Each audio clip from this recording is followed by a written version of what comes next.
CG is really valuable because it allows us to bring our champions to life. It allows us to get up close and personal with our champions in a completely unconstrained way.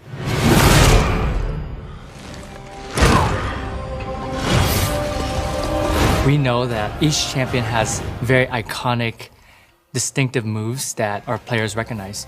So we're constantly trying to be as authentic as possible and as close to the game as we can be. We're going to try to hit that.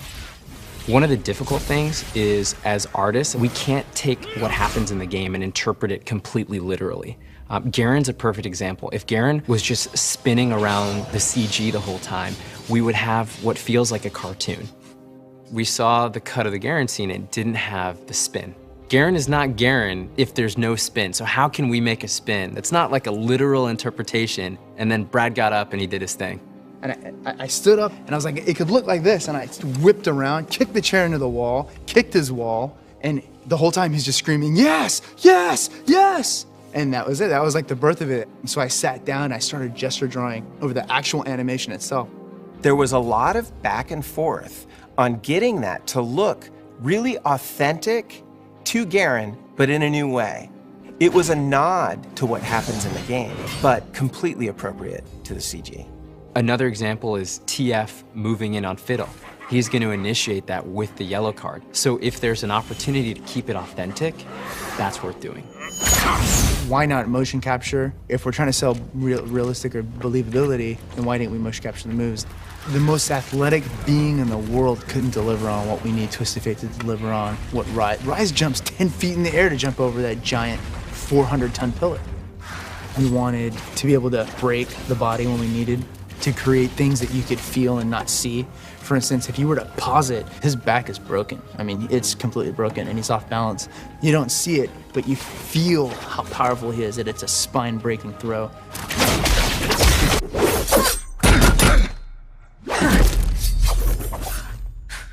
Personality is incredibly important when we're creating these champions. Annie's cool because she's like this two-sided kind of character. She's very cute and adorable, kind of innocent looking on the outside, but then you know she's got this demonic kind of twisted inside. We decided we definitely needed to shoot video reference and kind of get some ideas going. So one of our fellow writers, Christina Wan, volunteered to do some video reference for us, and she did such an awesome job on it that the animator working on it basically just took that reference and put it on Annie. It was like interpreted brilliantly, and it just really came to life, and it became this really cool moment. And we put so many fine details into the CG that no matter how many times you watch it, you're going to notice something new every time. You may notice that Demon Blade Tryndamere's sword is actually breathing for a split second.